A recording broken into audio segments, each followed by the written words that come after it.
The German Shepherd was not digging for bones. She was digging for a voice that someone had buried beside the mailbox. Staff Sergeant Lucas Bennett saw her on his third evening back in Camden, Maine, just as the late October light turned the sea road gray and the wind carried the smell of salt, wet leaves, and old rain through the empty yards. Lucas was 36, a white U.S. Marine with short brown hair, gray-blue eyes, and the kind of quiet face people mistook for peace until they looked long enough. He had returned to clear out his late uncle's small coastal house, a narrow place with peeling blue shutters, cold wooden floors, and a kitchen table covered with mail he had not opened. Some envelopes were bills. Some were cards from family. Some were letters sent months ago, maybe years, still sealed because Lucas had learned to leave certain voices untouched.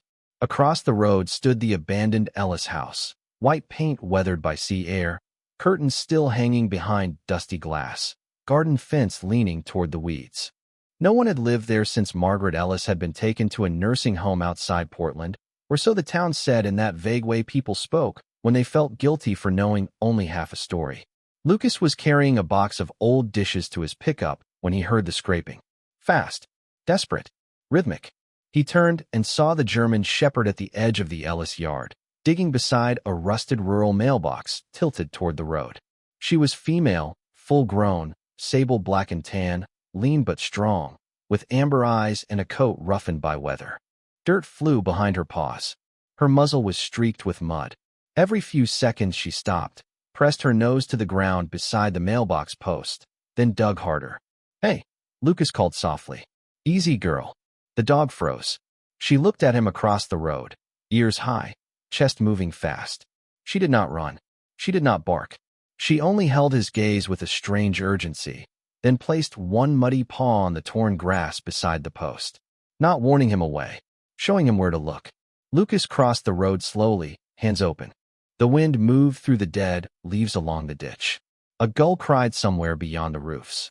Up close, he saw an old collar beneath the mud, and a small tag scratched almost silver from age. Sadie.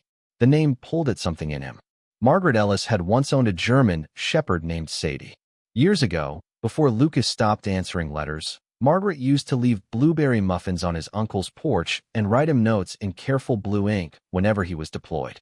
"You are still part of this town," she had written once. He had never written back. Sadie lowered her nose again and gave one quiet whine. Lucas knelt in the wet grass. The soil around the mailbox was soft, recently disturbed, but beneath it his fingers struck something hard. Metal. He scraped away mud with both hands until the edge of a small tin box appeared, wrapped in oilcloth and tied with brittle twine. Sadie stood over him, trembling, eyes fixed on the box as if she had guarded it through seasons no one counted. Lucas worked it free and set it on the ground. The lid resisted, then opened with a thin, tired creak. Inside were envelopes, dozens of them, yellowed, sealed, dry beneath the oilcloth. No stamps marked by the post office. No delivery marks. No proof they had ever left this yard. On top was a faded photograph of Margaret Ellis sitting on the porch with Sadie at her knee. Beneath it lay one envelope addressed in careful blue ink to Staff Sergeant Lucas Bennett. Lucas stared at his own name until the wind seemed to stop. Sadie touched the edge of the box with her nose, then looked up at him. Not proud, not frightened, waiting. And Lucas understood, with a coldness deeper than the Maine evening, that these letters had not been lost on the way. Someone had made sure they were never sent. Lucas did not open the envelope with his name on it. Not there. Not with the sea wind pushing dead leaves across the road, and Sadie standing over the tin box like the last witness to a truth no one had wanted found. He closed the lid gently and lifted the box with both hands, feeling the weight of paper, weather, and years. Sadie stepped with him when he moved, close enough that her shoulder brushed his knee. She did not try to take the box. She did not need to. She had already brought him to it. Across the road, the Ellis house watched in silence, its porch sagging slightly, its windows filmed with dust, its mailbox standing crooked in the torn grass like a mouth that had forgotten how to speak. Lucas carried the box into his uncle's kitchen and set it on the table beside his own unopened mail. The comparison hurt. His letters had arrived and waited because he refused them. Margaret's had never been allowed to leave. Sadie paused in the doorway, wet paws on the old wooden floor, unsure whether she was welcome inside a house that was not hers.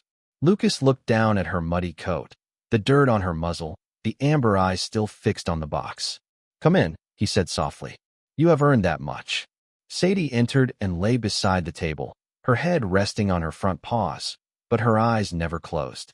Lucas found an old towel near the sink and dried the mud from her ears and neck. Beneath the weather, she was thinner than she should have been, but not broken.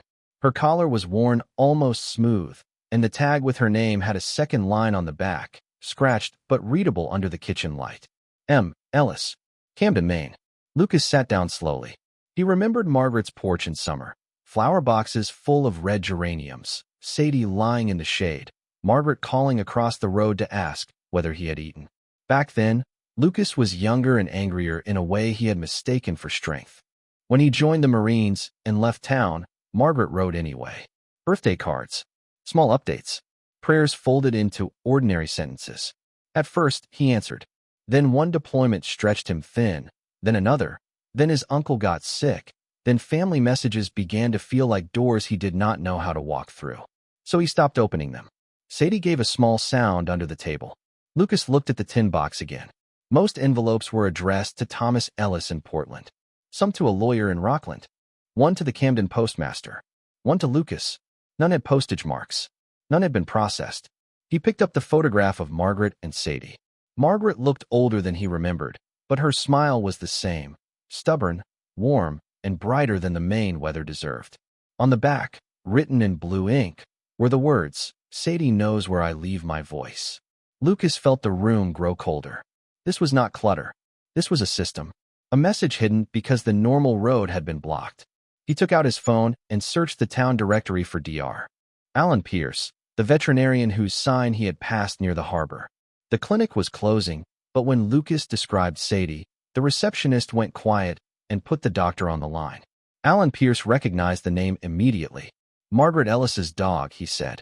"She used to bring Sadie in every spring." After Margaret went into care, a man named Frank Wilcox said he was handling the property. Sadie vanished 3 months later. Lucas looked down. Sadie had lifted her head at Margaret's name. She found her way back to the mailbox. Dr. Pierce sighed, soft and troubled. Then she was still doing what Margaret taught her. Which was what? Lucas asked. The answer came after a pause. To bring attention to anything important. Margaret used to say Sadie could tell when a letter mattered. Lucas looked at the sealed envelope bearing his name. His hand moved toward it, then stopped. Outside, the wind rattled the porch rail. Sadie rose, crossed the kitchen, and placed one muddy paw gently against the leg of his chair, not forcing him, asking him to listen. Lucas took the envelope at last, but he did not open it yet. First, he called Deputy Rachel Moore and told her there were letters in his kitchen that had never been mailed, a missing dog that had found them, and a mailbox that might have been hiding more than rust. Then he sat beside Sadie on the floor, the envelope in his hand, understanding that some voices do not disappear when people ignore them. They wait for someone faithful enough to dig them back into the light. Deputy Rachel Moore arrived 20 minutes later in a dark county jacket, her hair pulled back beneath a rain-damp cap, her expression calm in the way people look when they know a small town can hide large things behind polite doors. Lucas met her on the porch with Sadie at his side and the tin box held against his chest. The wind off the harbor had grown colder, carrying the smell of salt and chimney smoke from houses where families were already turning on lamps for the evening. Rachel looked first at the German shepherd, then at the mud still clinging to her paws. "That is Margaret Ellis's dog," she said softly. Sadie lifted her ears at Margaret's name and leaned closer to Lucas. "You knew her?" Lucas asked. Rachel nodded. Everyone knew Margaret. She wrote thank you notes for things people forgot they had done. Lucas led her into the kitchen and set the box on the table. His own unopened mail lay beside it like a confession he had not meant to make. Rachel put on gloves before touching the envelopes, but her movements were gentle, almost respectful. She sorted them by name without opening the sealed ones. Thomas Ellis. Thomas Ellis. Camden Post Office. Rockland Legal Aid. Staff Sergeant Lucas Bennett. Her eyes paused on his name, but she did not ask. That kindness made it harder. Lucas stood by the sink, while Sadie lay beneath the table, head on her paws, watching every letter move. "None of them have postmarks," Rachel said. "They were written, sealed, and kept from the mail. Lucas looked out the window toward the Ellis house. Frank Wilcox was handling her property. Rachel's mouth tightened. Frank likes to handle things that do not belong to him. She opened only the unsealed notes and read enough to understand the shape of the wrong. Margaret had written that she was lonely, that she wanted her son Thomas to know she had never sold the house willingly, that papers were arriving for her to sign, but she did not trust the man bringing them. One note asked the postmaster why mail from her son had stopped. Another asked Lucas to check on Sadie if the house ever looked dark too long. Lucas felt that one before Rachel handed it to him. He took the paper and recognized Margaret's careful blue ink. Dear Lucas, I know Marines are taught to carry weight quietly, but not every burden becomes noble because you refuse help. If you are home and my porch light is out, please look for Sadie. She will know what I could not say. Lucas read it twice, his thumb pressed to the lower corner. Sadie rose from under the table and rested her chin against his knee. He had been across the road. Not then, maybe. Not when Margaret wrote it. But close enough now to understand what absence can cost when it becomes a habit. Rachel placed the note inside a clear evidence sleeve. We need to talk to Dr. Pierce in the nursing facility. And we need to find Thomas Ellis. Lucas nodded. By morning, Camden looked washed clean, but the truth inside Lucas Bennett's kitchen still felt newly uncovered and tender to the touch. The tin box sat on the table between a mug of black coffee and a stack of evidence sleeves Deputy Rachel Moore had labeled before leaving near midnight. Sadie slept beneath the window for the first time since Lucas found her, her muddy paws cleaned, her sable black and tan coat brushed with an old towel, her ears twitching whenever the wind moved the mailbox flag across the road. Lucas had slept only 2 hours. Margaret's letter rested beside his own unopened mail, no longer accusing him from the table, but waiting with a patience he did not yet know how to deserve. At 8:15, Dr. Alan Pierce opened his clinic early for them. The building sat near the harbor, small and white, with gulls circling above the parking lot and lobster boats moving like dark shapes through the mist beyond the docks. Sadie recognized the place before Lucas parked. She lifted her head, pressed her nose to the window, and gave one quiet sound that held both memory and worry. Inside, Alan Pierce knelt on the floor instead of lifting her onto the exam table. He was a gray-haired man with wire-rimmed glasses and hands that moved slowly enough for frightened animals to believe him. "Hello, Sadie girl," he said. The German shepherd stepped toward him, sniffed his sleeve, and then lowered her head against his chest. Alan closed his eyes for a second. "I wondered where you went." Lucas stood by the door, holding the tin box. Frank Wilcox said he was handling things. Alan's face changed, not into surprise, but into the tired look of a man whose suspicion had finally been given a name. He examined Sadie carefully. She was underweight, scraped along one paw, and worn down by too many nights outside, but her heartbeat was strong. She kept coming back to that house, Alan said while wrapping the paw. 3 times, people brought her here. 3 times, Frank picked her up and said he would take care of it. Lucas looked at Sadie. She was trying to get back to the mailbox. Alan nodded. Margaret trained her to find dropped letters. It started as a game. If Margaret lost an envelope in the yard, Sadie would paw at it until someone noticed. Margaret laughed and called her little postmaster. The words settled in Lucas with a strange ache. Little postmaster.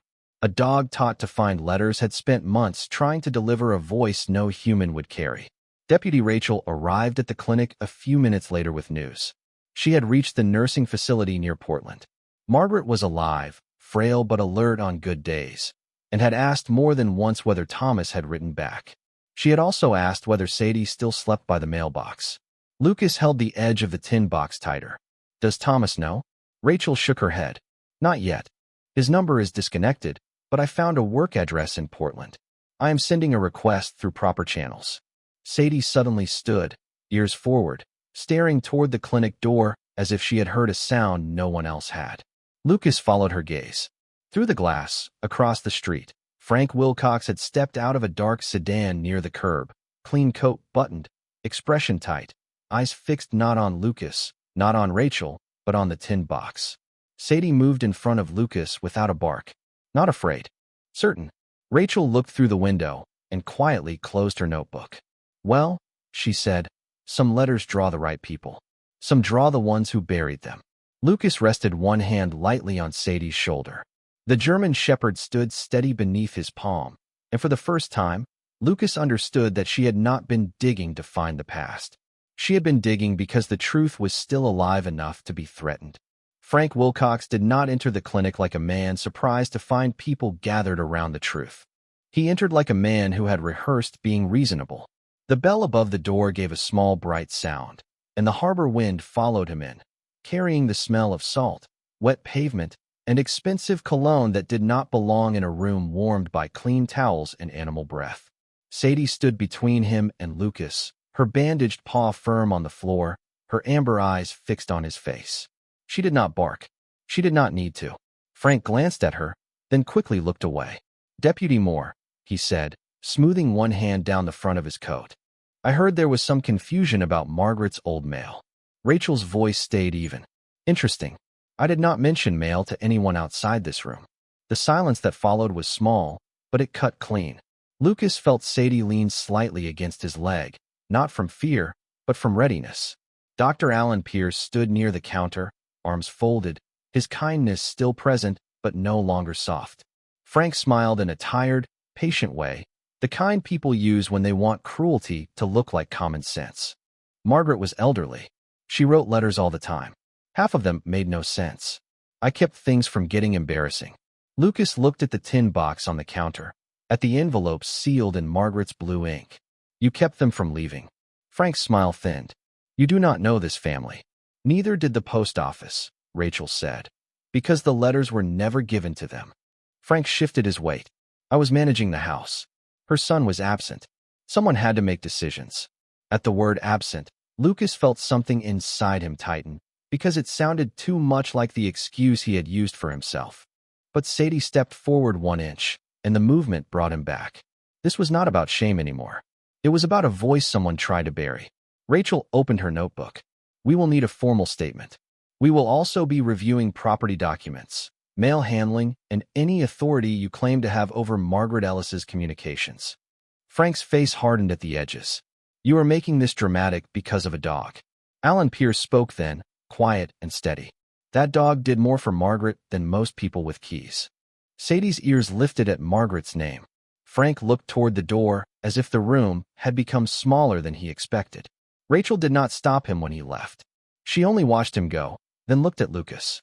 People who hide letters usually hide more than paper.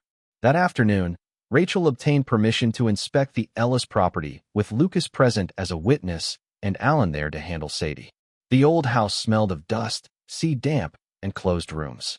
Sadie moved through it slowly, pausing at Margaret's chair by the front window, then at the faded rug in the hallway, then at the back door. She did not stop at the mailbox this time. She pulled gently toward the garden shed. Lucas followed her across wet grass, past dead hydrangeas, and a line of empty flower pots. The shed door stuck at first, swollen from weather, but Rachel opened it with a careful push. Inside were stacked paint cans, rusted tools, old newspapers, and a loose floorboard near the rear wall. Sadie placed her paw on it and looked up. Lucas knelt, lifted the board, and found a canvas mailbag wrapped in plastic. Rachel photographed it before touching anything. Inside were more letters, legal notices, copies of property forms, and one unfinished draft addressed to Lucas.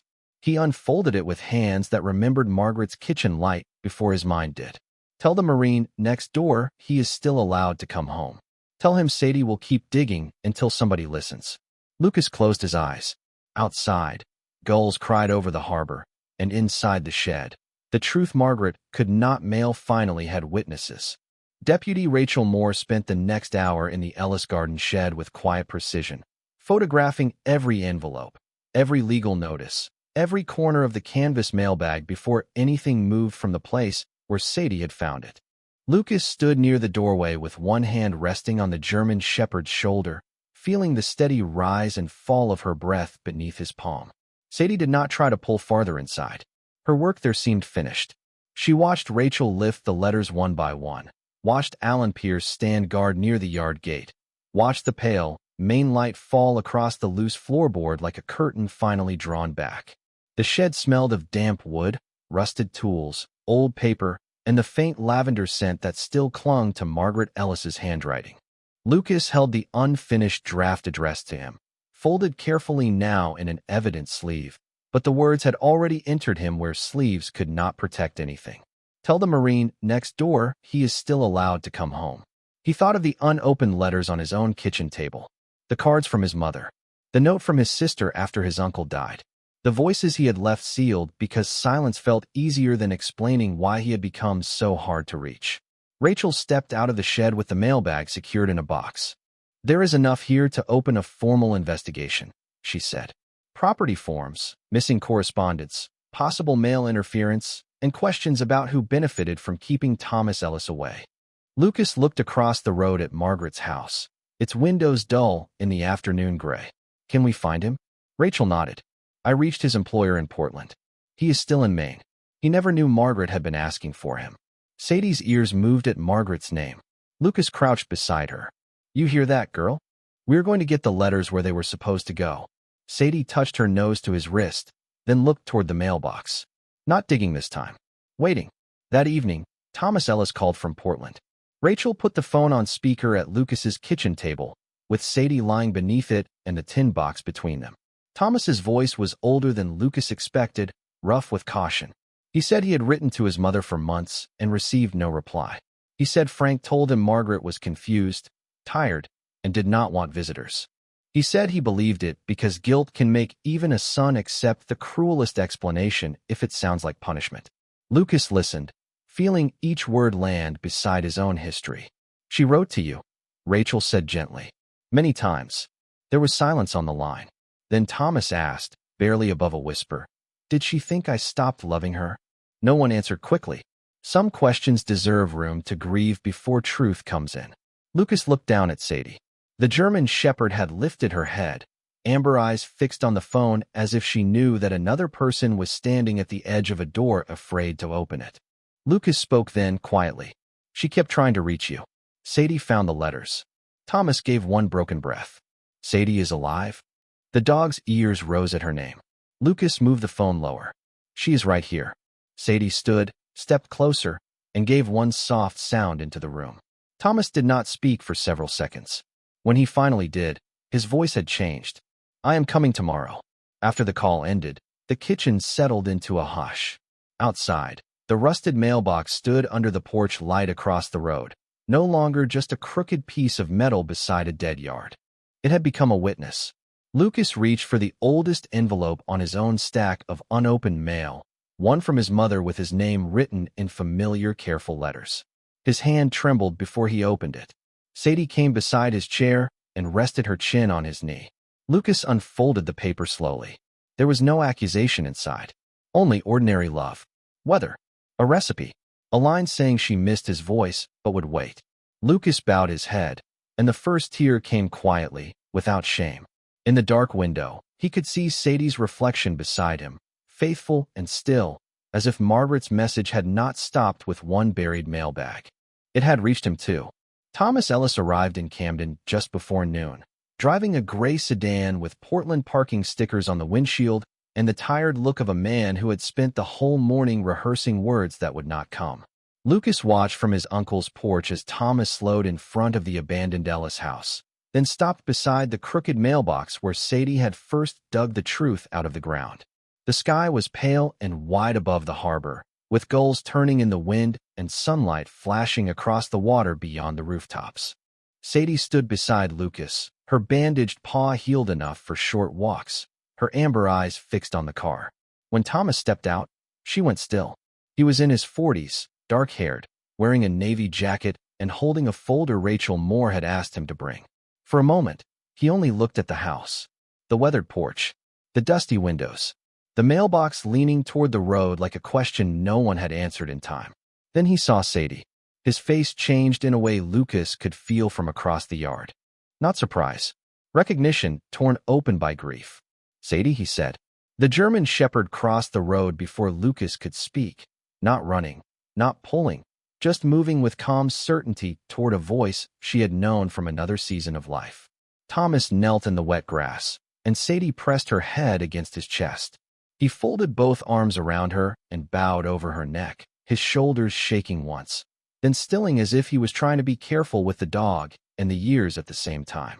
Deputy Rachel Moore stepped from her cruiser with the evidence box, giving him a moment before she came closer. Lucas waited by the mailbox, the tin box in his hands. When Thomas finally stood, his eyes were red, but his voice was steady enough to ask, "She wrote?" Rachel nodded. More than once. Inside Lucas's kitchen, the letters were laid out in order on the table, each protected, labeled, and handled gently. Thomas sat where Lucas had sat the night before, with Sadie lying at his feet and Lucas standing near the sink, feeling like a witness to a family being stitched back together one page at a time. Thomas opened the first envelope with both hands. Margaret's blue ink filled the page in careful lines. She wrote about the porch flowers, about the harbor fog, about missing his laugh when the coffee was too strong. She wrote that Frank had started answering questions for her before she could speak for herself. She wrote that if Thomas had stopped writing, she would forgive him before he asked, but she did not believe his heart had gone silent. Thomas covered his mouth and looked away. Sadie lifted her head and placed one paw on his shoe. He read the next letter slower, then the next. By the fourth, the room had changed. The silence was no longer hiding anything. It was making space for truth. Lucas handed him the photograph of Margaret with Sadie on the porch. Thomas touched his mother's face with one finger. "I thought she did not want me there," he whispered. Lucas thought of his own mother's letter, still open on the counter, and answered from the place it had opened inside him. Sometimes people make distance look like rejection when it is really someone else standing in the way. Thomas nodded, but his eyes stayed on the letters. Rachel explained the investigation, the property records, the mailbag, the nursing home calls. She did not promise easy justice. She promised that the truth would no longer stay buried. That was enough for the room to breathe. Late in the afternoon, Thomas asked if he could see Margaret. Lucas drove them to the nursing facility outside Portland because Thomas's hands shook too much for the highway. Sadie rode in the back seat between them, her head resting on the tin box, as if guarding the letters until they reached the person whose voice had survived inside them. The road followed the coast for miles, past pines, marsh grass, and small white churches with steeples catching the low sun. When they arrived, Margaret Ellis was sitting by a window with a blanket over her knees, thinner than the photograph, older than memory, but with the same bright eyes when Sadie entered the room. The German shepherd walked straight to her chair and laid her head in Margaret's lap. Margaret's hand trembled, then settled between Sadie's ears. "You found someone," she whispered. Thomas stepped forward with the first letter in his hand. "Mom," he said, and the word broke softly, like a door opening after years of rain. Margaret looked up. For one breath, all the stolen time stood between them. Then she reached for her son, and the letters were finally home. Margaret held Thomas for a long time, while Sadie rested her head across the blanket on her knees, and Lucas stood near the window, looking out at the pale strip of Maine sky beyond the nursing facility lawn. No one rushed the moment. Not Deputy Rachel Moore, who waited in the hallway with the documents. Not the nurse, who quietly closed the door halfway. Not Lucas, who understood now that some reunions need silence first, because words have to cross all the years that kept them apart. Thomas read 3 letters aloud beside his mother's chair. Margaret listened with her eyes closed, one hand in Sadie's fur, smiling whenever she recognized a sentence she had written in a braver season. She remembered more than people had allowed her to remember. She remembered the porch geraniums. She remembered asking Frank to mail the envelopes. She remembered Sadie pawing at the mailbox when the flag stayed down too many days in a row. She knew, Margaret whispered, stroking the German shepherd's ears. She always knew when something was not where it belonged. Lucas felt those words settle into him. That evening, after they returned to Camden, he did not go straight to bed. He sat at his uncle's kitchen table with Sadie asleep by his boots and opened every envelope in his own stack of mail. His mother's cards, his sister's notes, a birthday letter he had missed by 2 years. None of them contained the anger he had feared. They held recipes, weather reports, ordinary worries, and the stubborn love of people who had kept writing even when he had stopped answering. Near midnight, Lucas took out a clean sheet of paper. He wrote slowly at first, then with less fear. He told his mother he was home in Camden for a while. He told her he had found a dog who knew more about loyalty than most people. He told her he was sorry for the silence, and that he was trying to learn how to answer. Sadie woke once, lifted her head, and watched the pen move across the page. Lucas smiled faintly. "I know," he said softly. "No more buried voices." The next morning, he walked across the road with Sadie, Thomas, and Rachel. Frank Wilcox was already being questioned through proper channels, but Lucas did not need to see a man cornered to believe the truth had power. He watched Thomas raise the rusted mailbox flag for the first time in years, then lower it again gently, as if waking an old thing from a bad dream. Lucas placed his letter inside the outgoing slot at the post office downtown, not the mailbox yet. He wanted this first answer to move through every honest hand it had always deserved. Outside, Sadie sat on the sidewalk in the clean autumn light, no longer muddy, no longer frantic, simply waiting beside him. Lucas rested his hand on her head. For the first time, sending a letter did not feel like surrender. It felt like opening a door from the inside. By the time November settled over Camden, the mailbox in front of the Ellis house no longer leaned toward the road like something ashamed. Thomas had repaired the post, sanded the rust from the box, and painted it a clean white that caught the low coastal sun. Margaret came home for one afternoon under a nurse's care, wrapped in a soft blue coat, with Thomas guiding her slowly up the porch steps, and Sadie walking beside them as if she had waited her whole life to make that short trip in peace. Lucas stood near the fence with a small bundle of letters tied in blue ribbon, the ones already copied for Rachel's investigation and finally placed where they belonged, in Thomas's hands, in Margaret's lap, in the open light. Frank Wilcox faced questions and consequences through the proper channels, but the town spoke less about him than about the dog who had dug beside the mailbox until someone listened. That felt right to Lucas. The story did not belong to the man who buried the letters. It belonged to the woman who kept writing, the son who came back, and the German shepherd who refused to let a voice stay underground. Margaret sat on the porch bench while Thomas read one more letter aloud, his voice steady now, even when the words grew tender. Sadie lay at Margaret's feet, head resting beside the mailbox post, calm at last. She did not dig. She did not pace. She only watched the road with amber eyes softened by a completed duty. Lucas reached into his jacket pocket and touched the folded reply from his mother, received that morning. She had written that she was glad his voice had found paper again, and that home did not need perfect explanations before opening the door. He had read that line 3 times before breakfast. Now, standing in the sea wind, he understood Margaret had not only saved her own letters. Somehow, through Sadie, she had saved his too. Before leaving, Lucas placed a fresh envelope into the restored mailbox. It was addressed to Margaret Ellis at the care home near Portland. Inside, he had written only one page, thanking her for believing that silence was not the same as absence, and promising he would keep an eye on Sadie whenever Thomas needed help. He raised the red flag gently. The metal clicked into place, small and bright in the afternoon quiet. Sadie lifted her head at the sound, then looked at Lucas.